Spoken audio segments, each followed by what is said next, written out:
Yeah. So if we split that up a little bit, so we have, of course, one of the points you made is having a human in the loop to verify the outputs of whatever AI tooling that we're using. Mm-hmm. And that's something that I'm seeing across pretty much every sector.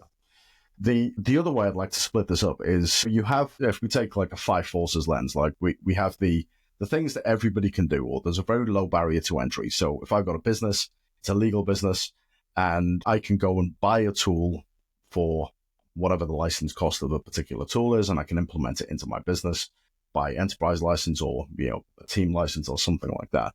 The cost is relatively low, and it doesn't necessarily add to the competitive advantage of my business if everybody can go and buy it, because it's a generic capability for the sector. So I can do that, and it might give me some efficiency. So one category of AI tools in pretty much any sector is what you can buy easily. Software as a service, you can just get it off the shelf. You don't need to customize it. It's just there, you can use it. And when we have publicly available data sets, like the regulatory environment, for example, that we have in the UK, you can go and find all of the statutory instruments. To some degree, you could say that public domain data is there, and there are SaaS tools available, so you can just buy them or you can use them for free. Yes, and let me just say there's Thomson Reuters and there's LexisNexis and there's all of their kind of new, easy AI-powered ways of accessing their big body of knowledge as well now for lawyers. Sure. So that's one category, and that doesn't set aside any particular law firm from any other particular law firm, because they all have access to basically the same things for a little bit of money. The second category of things would be where you do, any company, again, it doesn't have to be the legal sector, but where you're doing bespoke development of something that adds to your competitive advantage, and therefore you stand out in the market because you're doing something that's different to what everybody else is doing. And this is moving away from the idea of using generic tools to doing something that is specialist. And the use cases that we've covered so far have been in the SaaS space, so things that everybody can do. And if we just take the idea of, so retrieval augmented generation is one of those things where you could say you're using AI, but you're using it on company data. So you're doing something that other companies can't necessarily replicate.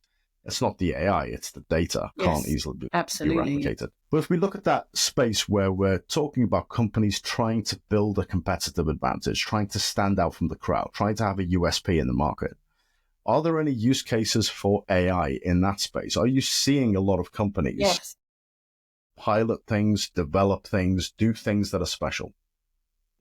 Yes, we're at the early burgeoning stages of it, and there is a lot of money and investment being put into how are we utilizing some of these tools, and then how are we creating our own chatbots, how are we creating our own large language models, so that, and our own tools, so that we can somehow look to productize and commodify the knowledge that we are sitting on, the data that we have, and our own intellectual property. Now, that is definitely something that every large global law firm is trying to do. What I know is that it's proving very tricky, primarily because it's very hard to get the right level of engagement with those lawyers who can really shift the dial in actually making them meaningful, to spend the time collaborating with the technologists in order to create something that's actually, going to really work.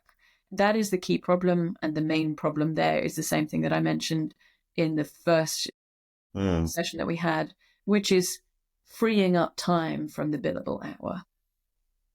And so there is this real tension. And if you're looking at, so I can't tell you about the amazing cases yet that I've seen. I think Alan and Overy seems to be doing a great job at really working with partnerships and starting to create some really interesting new tools. I have definitely seen smaller use cases within other law firms that I've worked at where there are some partnerships that are working really well for smaller aspects.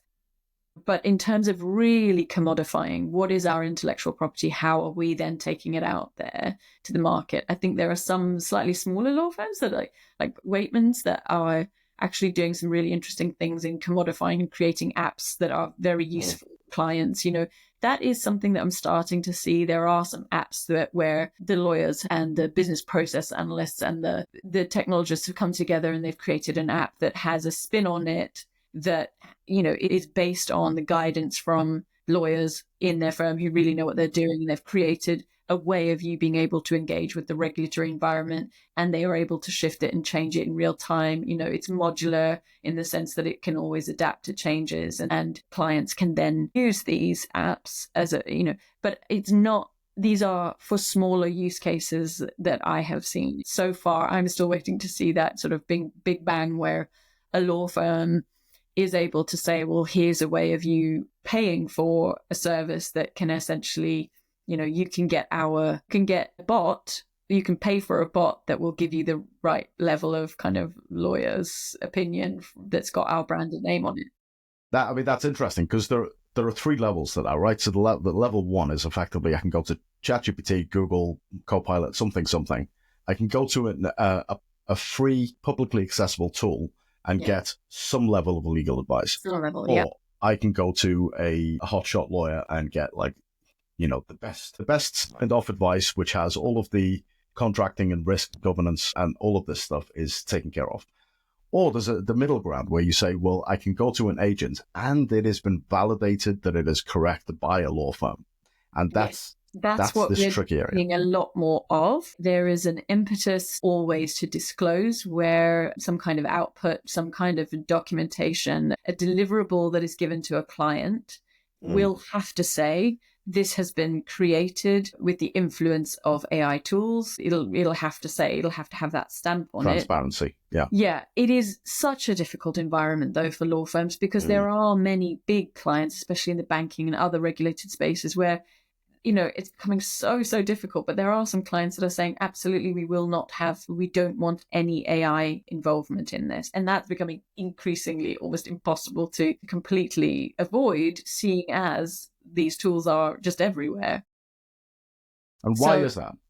Is that a risk consideration, or is it just... Yeah, there are. So I want to stress massively that I am seeing a complete disconnect between the pace and the rate and the sort of excitedness, the intensity with which the entire world is engaging with ChatGPT and AI-powered tools, compared to how certain large corporations, banks and other, big regulated bodies are, and sort of capitalist kind of machines are actually, they're not able to keep up in the way that they're providing the regulatory environment internally for engaging with these tools. And so there is just this blanket rule sometimes.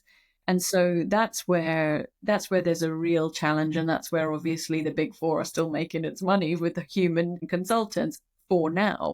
So I'd say that this is also one of the reasons law firms are more reticent to engage in some of the same ways that more nimble, smaller operations will, because they just have so many more considerations around how are we reassuring our clients that it's actually still the humans that are still completely behind this. That doesn't change the fact that most of the world is now operating with, this will have been influenced at least with by AI powered tools. And then there's going to be increasing levels of demand from clients around the use of them, because they will know that if you've used them, I will be paying less money.